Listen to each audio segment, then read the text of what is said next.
ಮನ್ರೇಗಾ ಯೋಜನೆಯ ಹೆಸರು ಮತ್ತು ಯೋಜನೆಯ ಮೂಲ ಸ್ವರೂಪ ಬದಲಾವಣೆ ಮಾಡಿರುವಂತಹ ಕೇಂದ್ರ ಸರ್ಕಾರದ ಕ್ರಮವನ್ನು ಕಾಂಗ್ರೆಸ್ ಖಂಡಿಸಿದೆ. ರಾಜ್ಯದಲ್ಲೂ ಕಾಂಗ್ರೆಸ್ ಸರ್ಕಾರ ವಿರೋಧಿಸ್ತಾ ಇದ್ದು ಹೋರಾಟಕ್ಕಿಳಿದಿದೆ. ನಾಳೆ ರಾಜಭವನ ಚಲೋಗೆ ಕಾಂಗ್ರೆಸ್ ಸಿದ್ಧತೆ ನಡೆಸಿದೆ. ಫ್ರೀಡಂ ಪಾರ್ಕ್ನಲ್ಲಿ ಪ್ರತಿಭಟನೆ ಮಾಡಿ ಬಳಿಕ ರಾಜಭವನದವರೆಗೂ ಕೂಡ ಬೃಹತ್ ರ್ಯಾಲಿ ನಡೆಸಲು ಕಾಂಗ್ರೆಸ್ ನಾಯಕರು ಮುಂದಾಗಿದ್ದಾರೆ. ಈ ಪ್ರತಿಭಟನೆಯಲ್ಲಿ ಸಾವಿರಾರು ಕಾಂಗ್ರೆಸ್ ಕಾರ್ಯಕರ್ತರು ಭಾಗಿಯಾಗುವ ನಿರೀಕ್ಷೆ ಇದೆ.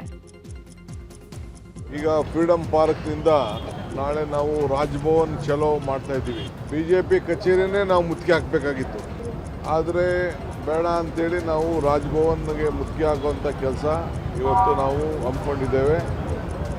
ನಾಳೆ ಎಲ್ಲ ಶಾಸಕರು, ನರೇಗಾ ಕಾರ್ಯಕರ್ತರ ಜೊತೆಯಲ್ಲಿ ಎಲ್ಲ ಗ್ರಾಮ ಪಂಚಾಯಿತಿಯ ಸದಸ್ಯರು, ಜಿಲ್ಲಾ ಪಂಚಾಯಿತಿ ಮಾಜಿ ಸದಸ್ಯರು, ಹಾಲಿ ಸದಸ್ಯರು, ಜಿಲ್ಲಾ ಮಂತ್ರಿಗಳು ಕಂಪಲ್ಸರಿಯಾಗಿ ಆ ಶಾಸಕರು ಕಂಪಲ್ಸರಿ.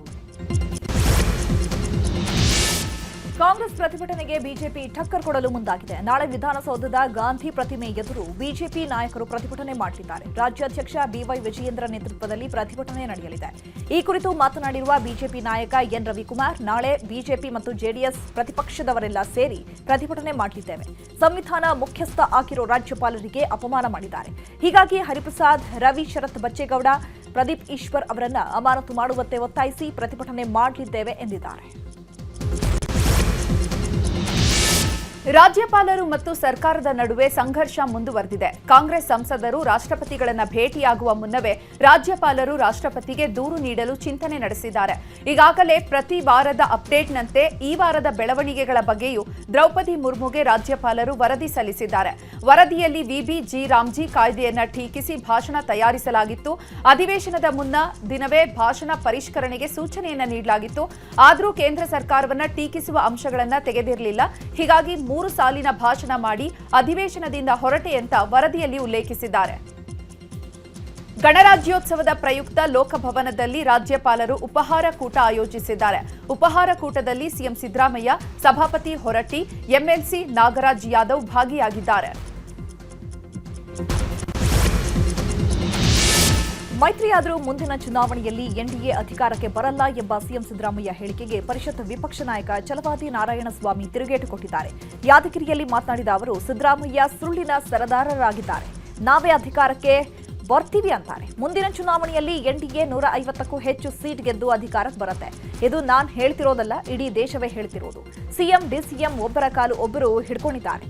ಕಾಲು ಬಿಟ್ರೆ ಪೂರ್ಣಾವಧಿ ಅಧಿಕಾರ ಮುಂದುವರಿಯುತ್ತೆ, ಇಲ್ಲವಾದ್ರೆ ಅಧಿಕಾರ ಮುಂದುವರಿಯಲ್ಲ ಅಂತ ತಿರುಗೇಟು ಕೊಟ್ಟಿದ್ದಾರೆ. 2028ಕ್ಕೆ ನಾನೇ ಸಿಎಂ ಆಗುವೆ ಎಂಬ ಕೇಂದ್ರ ಸಚಿವ ಎಚ್ಡಿಕೆ ಹೇಳಿಕೆ ಕುರಿತು ಡಿಸಿಎಂ ಡಿಕೆಶಿ ವ್ಯಂಗ್ಯವಾಡಿದ್ದಾರೆ. ಬೆಂಗಳೂರಲ್ಲಿ ಮಾತನಾಡಿದ ಡಿಕೆಶಿ, ಈ ಒಳ್ಳೆಯ ದಿನ ಅಶುಭವಾದ ಮಾತನ್ನ ಯಾಕೆ ಆಡೋದು? ನಾವೆಲ್ಲ ಸರ್ವಿಸ್ ಮಾಡ್ತಾ ಇರೋದು ನಾಡಿನ ಜನತೆಗೋಸ್ಕರ, ಕುಟುಂಬಕ್ಕಲ್ಲ. ಜೆಡಿಎಸ್ನವರ ಕುಟುಂಬದ ಆಶಯ, ಭಾವನೆಗಳು, ಕುಟುಂಬದಲ್ಲಿ ತೊಂದರೆಯಲ್ಲಿರೋರ ಬಗ್ಗೆ ಮಾತನಾಡ್ತಾರೆ. ನಾವು ದೇಶದ ಜನತೆಗೋಸ್ಕರ ರಾಜಕಾರಣ ಮಾಡ್ತಿದ್ದೇವೆ ಹೊರತು ಕುಟುಂಬಕ್ಕೆ ರಾಜಕಾರಣ ಮಾಡ್ತಾ ಇಲ್ಲ ಅಂತ ವ್ಯಂಗ್ಯವಾಡಿದ್ದಾರೆ. ಇನ್ನು ಇದೇ ವಿಚಾರವಾಗಿ ಸಚಿವ ರಾಮಲಿಂಗಾರೆಡ್ಡಿ, ಪ್ರಿಯಾಂಕ್ ಖರ್ಗೆ, ಜಮೀರ್ ಅಹಮದ್, ಡಾಕ್ಟರ್ ಜಿ ಪರಮೇಶ್ವರ್ ಕೂಡ ಪ್ರತಿಕ್ರಿಯಿಸಿದ್ದಾರೆ.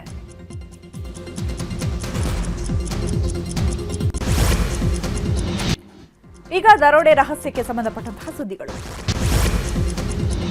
ವಿಜಯಪುರದ ಭೀಮಾ ತೀರದ ಗಡಿ ಭಾಗದಲ್ಲಿ ಹಾಡಹಗಲೇ ಮಹಾ ದರೋಡೆ ನಡೆದಿದೆ. ಗನ್ ತೋರಿಸಿ ಬಂಗಾರದ ಅಂಗಡಿ ದರೋಡೆ ಮಾಡಲಾಗಿದೆ. ಚಡಚಣ ತಾಲೂಕಿನ ಹಲಸಂಗಿ ಗ್ರಾಮದಲ್ಲಿ ಈ ಘಟನೆ ನಡೆದಿದೆ. ಹೆಲ್ಮೆಟ್, ಜಾಕೆಟ್ ಹಾಗೂ ಕೈಗೆ ಗ್ಲೌಸ್ ಧರಿಸಿ ಬಂದಿದ್ದ ಇಬ್ಬರು ಪಿಸ್ತೂಲ್ ತೋರಿಸಿ ಚಿನ್ನದ ಅಂಗಡಿಯಲ್ಲಿ ಚಿನ್ನಾಭರಣ ಕದ್ದು ಬೈಕ್ನಲ್ಲಿ ಪರಾರಿಯಾಗಿದ್ದಾರೆ.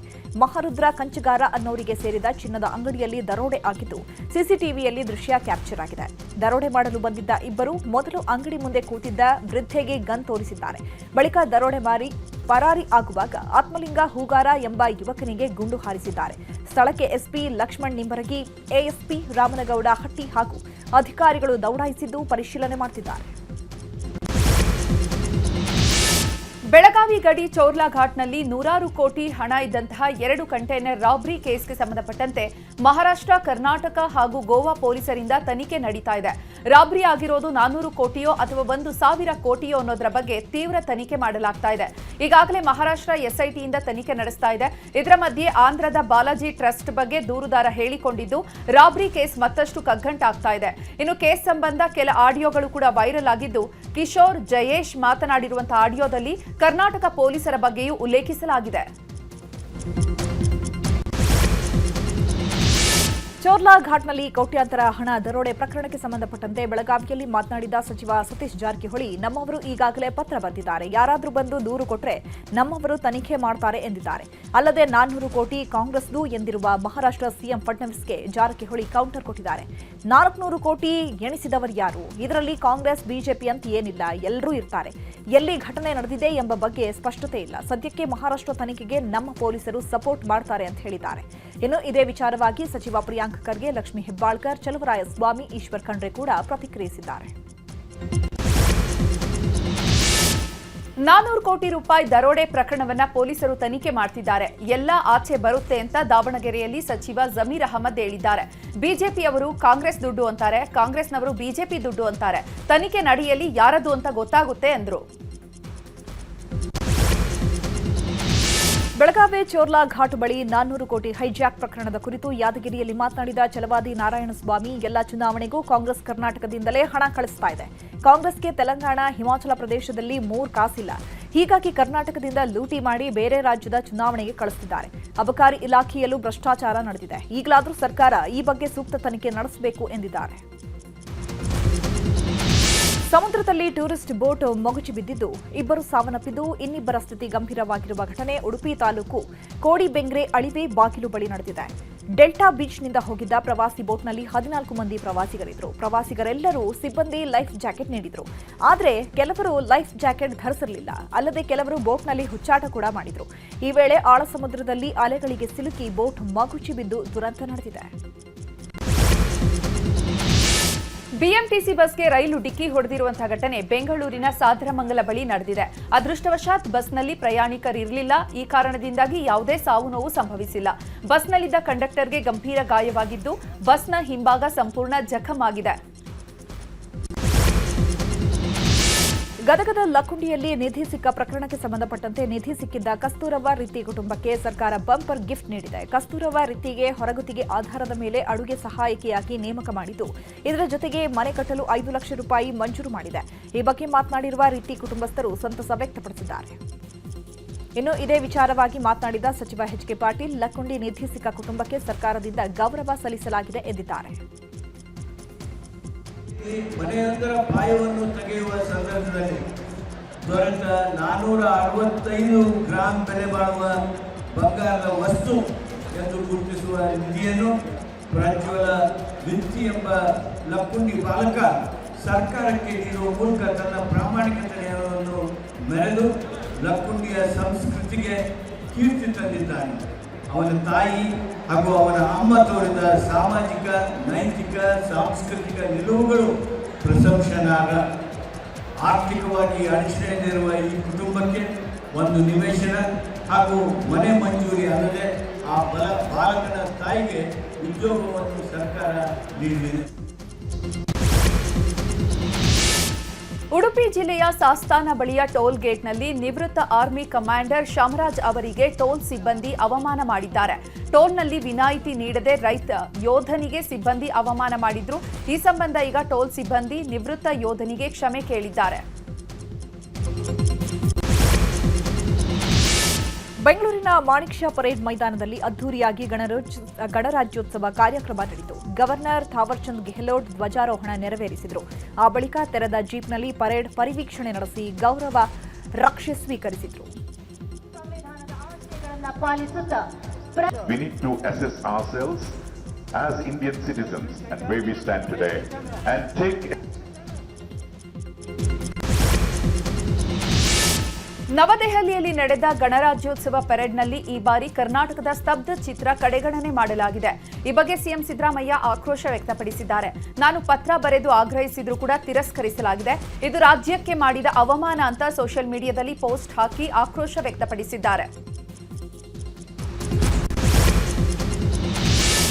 ಬೆಂಗಳೂರು ದಕ್ಷಿಣ ಜಿಲ್ಲೆಯ ಚನ್ನಪಟ್ಟಣದಲ್ಲಿ ನಡೆದ ಬೊಂಬೆ ನಾಡ ಗಂಗೋತ್ಸವ ಕಾರ್ಯಕ್ರಮದಲ್ಲಿ ಗಿಲ್ಲಿ ನಟನ ನೋಡಲು ಅಭಿಮಾನಿಗಳು ಮುಗಿಬಿದ್ದಿದ್ರು. ವೇದಿಕೆ ಮೇಲೆ ಗಿಲ್ಲಿ ಬರ್ತಿದ್ದಂತೆ ಅಭಿಮಾನಿಯೊಬ್ಬ ವೇದಿಕೆಗೆ ನುಗ್ಗಿದ್ದಾನೆ. ಈ ವೇಳೆ ಸ್ಥಳದಲ್ಲಿದ್ದ ಪೊಲೀಸರು ಬೌನ್ಸರ್ಸ್ ಅಭಿಮಾನಿಯನ್ನ ತಡೆದು ವಾಪಸ್ ಕಳಿಸಿದ್ದಾರೆ.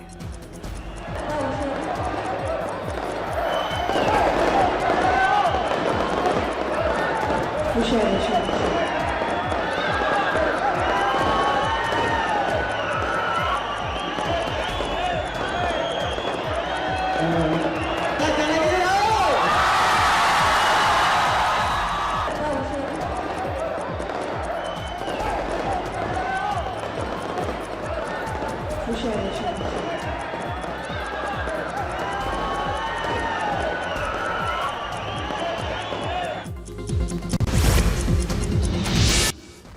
ದೇಶದ ಸುದ್ದಿಗಳನ್ನು ನೋಡೋಣ. ಇಂದು 77ನೇ ಗಣರಾಜ್ಯೋತ್ಸವದ ಸಂಭ್ರಮ. ದೆಹಲಿಯ ಕರ್ತವ್ಯ ಪಥದಲ್ಲಿ ರಾಷ್ಟ್ರಪತಿ ದ್ರೌಪದಿ ಮುರ್ಮು ಧ್ವಜಾರೋಹಣ ನೆರವೇರಿಸಿದರು. ಇನ್ನು ಮುಖ್ಯ ಅತಿಥಿಯಾಗಿ ಯುರೋಪಿಯನ್ ಕಮಿಷನ್ ಅಧ್ಯಕ್ಷೆ ಉರ್ಸುಲಾ ಓವ್ ಡೋರ್ ಮತ್ತು ಲೆಹೆನ್ ಮತ್ತು ಯುರೋಪಿಯನ್ ಕೌನ್ಸಿಲ್ ಅಧ್ಯಕ್ಷ ಆಂಟೋನಿಯೋ ಕೋಸ್ಟಾ ಅವರು ಭಾಗಿಯಾಗಿದ್ದರು. ಇನ್ನು ಇದೇ ವೇಳೆ ವಾಯುಪಡೆಯ ಗ್ರೂಪ್ ಕ್ಯಾಪ್ಟನ್ ಶುಭಾಂಶು ಶುಕ್ಲಾಗೆ ಅಶೋಕ ಚಕ್ರ ಪ್ರದಾನ ಮಾಡಲಾಯಿತು. उत्कृष्ट शौर्य के लिए अशोक चक्र से सम्मानित किया जाता है ग्रुप कैप्टन शुभांशु शुक्ला.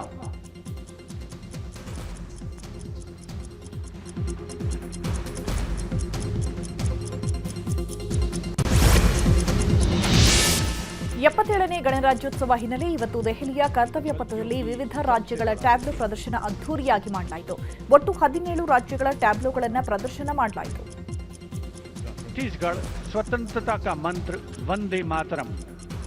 वीरों की यह गाथा है, वीर नारायण सिंह की हुंकार स्वराज की राह बताता है.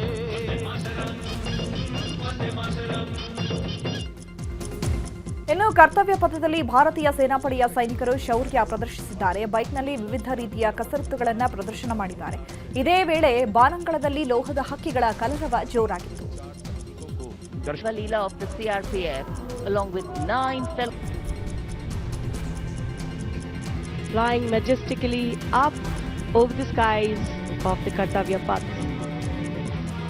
And now time for the Varuna formation, comprising 1 PHI aircraft of the Indian Navy. Leading the formation will be Group Captain Akshay Kumar Raja with Commander Ashish Vashisht flying the PHI, and the Sukhoi 30 MKI of the Indian Air Force flown by Group Captain Jeetu Yadav with Squadron Leader Tanuj Malik. The PHI with its unmatched long-range maritime reconnaissance and